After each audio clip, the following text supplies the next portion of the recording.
இப்போ எங்கே போயிட்டுருக்கேன்னா ரஸ்னா விற்க போய்கிட்டுருக்கேன். யாருக்குன்னா எங்கள் அப்பாவுக்கு தான். கொடுமையிலும் கொடுமை. எங்கள் அப்பா கிட்ட வந்து சேல்ஸ் பண்ணிவிட்டு காசை வாங்குறது தான் ரொம்ப கஷ்டமாக இருக்கும். சிஸ்டருக்கு ஏன்னா வந்து அப்பாவுக்கே சும்மா கொடுக்க முடியலையேங்கிற மாதிரி தான். இருந்தாலும் அது வந்து எனக்கு மெடிசினுக்கு ஆகும் பற்றிலாம், அதனால தான். நாங்கள் எப்படி வந்து மேனேஜ் பண்ணுறீங்கன்னு இப்படி தான் ரஸ்னா பாக்கெட்டை விற்று தான் என் மெடிசினுக்கு மேனேஜ் பண்ணிக்கிட்டு இருக்கேன்.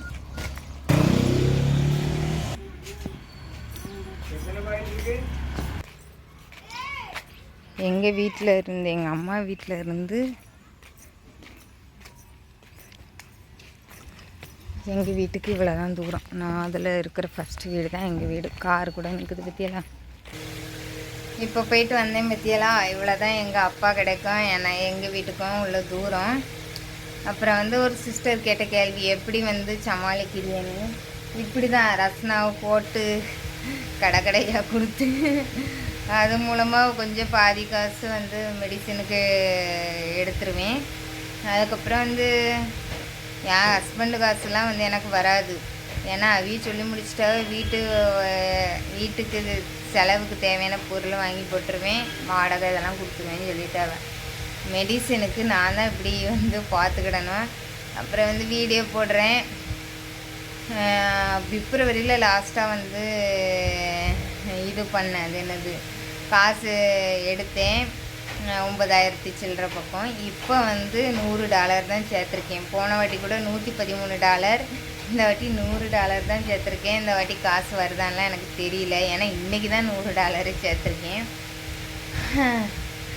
அதனால் வந்து இப்படி மேனேஜ் தான் மக்களே. இப்போ நான் என் குடும்பம் ஓடுதுன்னா வந்து எங்கள் அம்மா ஒரு சைடு காய்கறிகள் மிச்சமுள்ள காய்கறிகள்லாம் கட் பண்ணி இந்த சமையல் செய்ய அந்த சமையல் செய்யன்னு ஹெல்ப் பண்ணுவாங்க. அதுக்கப்புறம் வந்து யூடியூப்பில் ஒரு சில சிஸ்டர்லாம் வந்து 1000 500 அனுப்பி மெடிசனுக்கு வச்சுக்கோங்கன்னு சொல்லுவாங்களா.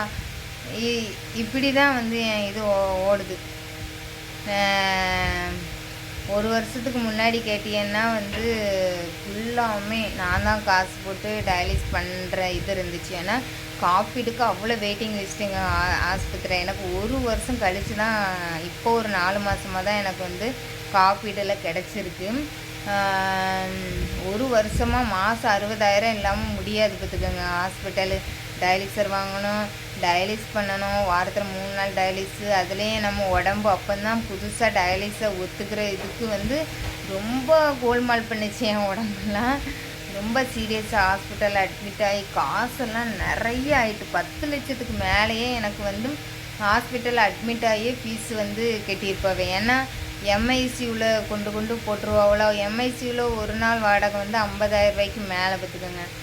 இப்படி ஐசியூவில் கடந்து வந்து அப்புறம் வந்து ஒரு கட்டத்துக்கு மேலே ஏன்டா நம்ம உசுரோடு இருக்கணும், இவ்வளோ செலவு பண்ணி இப்படி உடம்பு இருக்கணுமான்ட்டுலாம் ஒரு தாட்டில் இருந்துச்சு. யாரும் பேச மாட்டாவே, யாரும் ஃபோன் போட்டு ஒரு ஆறுதல் கூட சொல்ல மாட்டாவே. அப்படிலாம் இருக்கும்போது ரொம்ப ஸ்ட்ரெஸ் ஆகி தான் நான் யூடியூப்பில் வந்தேன். ஆனால் யூடியூப்பில் வந்து நிறைய அக்காமார்கள் வந்து அவ்வளோ பூஸ்டப் பண்ணி என்னை இந்த அளவுக்கு கொண்டு வந்திருக்காங்கன்னா அந்த யூடியூப் தான். வாழ்க்கையே வெறுத்த நிலைமையில தான் நான் வந்தேன். ஏன்னா பேச்சு துணை கூட எனக்கு ஆள் இல்லாத அப்போ தான் நான் வந்தேன். அதுக்கப்புறம் நான் பண்ணுறதை இப்படி வீடியோவை எடுத்து போட்டு அப்படி வந்து நிறைய அக்கா வந்து எனக்கு வந்து நல்லா சப்போர்ட் பண்ணுவோம். நிறைய பேர் ஃபோன் பண்ணி பேசுவாங்க. எங்கள் வீட்டு பக்கத்தில் 15 வருஷமாக டயாலிஸ் பண்ணுறவங்க இருக்காவ, ஒன்றும் செய்யாது, உனக்கு சீக்கிரமாக கிட்னி கிடச்சிரும், கிட்னியை மட்டும் வைக்கிற வழியை பாரு அப்படின்னு சொல்லுவாங்க. அதனால் கிட்னி வந்து நம்மளுக்கு ஒரு 5-6 வருஷம் ஆயிரும். ஆனால் இப்போ நம்மளோட அடுத்த இது என்னென்னா, ஒரு ரூபாயினாலும் ஒரு உண்டியலை வாங்கி நம்ம வந்து கிட்னி வைக்கிறதுக்குன்னு காசு சேர்த்து வைக்க போகிறேன். அதுதான் இப்போ ரஸ்னா போடுற இதெல்லாம் என் மெடிசனுக்காண்டி தான் நான் வந்து தொடங்கினேன். இப்போ ரஸ்னா கொண்டு போய் விற்றுட்டு வந்தேன் பார்த்தீங்களா. இப்படி வந்து அதுவும் எங்கள் அப்பா கிடைக்கே நான் விற்றுட்டு வருவேன் காசுக்கு. இது மூலமாக கிடைக்கிற இதை வந்து நான் மெடிசன் வாங்க, எனக்கு சத்து ஊசி போடுறதுக்கெலாம் வந்து நான் வந்து யூஸ் பண்ணிக்கிடுவேன். இப்படி தான் என் பொழப்பு போகுது. இன்னும் ஏதாவது தொழில் இருக்கான்னு தேடிக்கிட்டு இருக்கேன் இந்த மாதிரி. ஏன்னா வந்து நான் வந்து இந்த கம்பெனி பக்கத்துலேயே இருக்குது. அவங்ககிட்டலாம் பீஸ் வெட்டுறது கூட கேட்டேன், யாரும் தரமாட்டிக்கவே. ஏன்னா ஒரு நாள் ஆஸ்பத்திரிக்கு போய்ட்டு ஒரு நாள் வீட்டில் இருந்து அவங்க அர்ஜென்ட் பீஸெல்லாம் இது பண்ண முடியாது பற்றியெல்லாம். அதனால் யோசிச்சுக்கிட்டே இருக்கேன், இந்த ரஸ்னா பிஸ்னஸ் மாதிரி வேறு ஏதாவது இருக்கா, நம்ம போட்டு ஏதாவது சேல்ஸ் பண்ணலாமான்ட்டு. நான் வந்து லோ ஆகலை. என் மெடிசனுக்கு நான் வந்து வேலை செஞ்சுக்கிறேங்கும்போது எனக்கு வந்து சந்தோஷமாக தான் இருக்குது. இப்படி யூடியூப்பில் வீடியோ போட்டால் எப்போயோ ஒரு 4 மாதத்துக்கு ஒரு தடவை ஒரு 9,000 வந்தாலும் ஏதோ ஒரு மருந்து செலவுக்கு ஆகலாம் பற்றியெல்லாம், அதனால தான் நான் போடுறேன். இந்த அளவுக்கு என்னை கொண்டு வந்தது நிஜமாவே யூடியூப்பில் வந்து எல்லாரும் கொடுத்த கமெண்ட்டு இது தான். ரொம்ப பெரிய அளவுக்குலாம் வரல.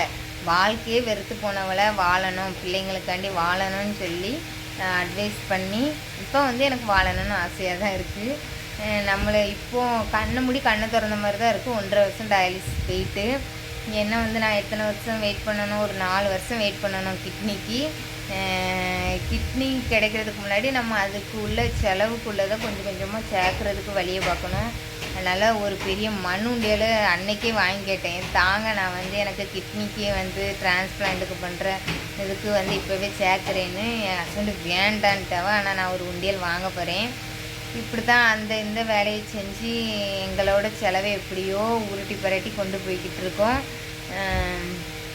ஆனால் எனக்கு வந்து அந்த 2025 ரொம்ப மோசமான வருஷம்னு நான் சொல்லுவேன். ஃபஸ்ட்டு ஒரு 3 மாதம் சரியான ஐசியூலேயே தான் இருந்திருக்கேன். அதில் நிறைய செலவாகி ரொம்ப அடிபட்டாச்சு மக்களே.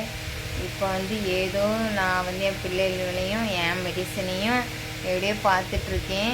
இந்த வருஷம் ஃபீஸ் கட்டுற செலவு கூட அந்த அக்கா எனக்கு குறைச்சிட்டாவா. அதனால் ரொம்ப ரொம்ப நன்றி. சரி மக்களே, பாய். டயாலிசிஸ் போயிட்டு வரேன்.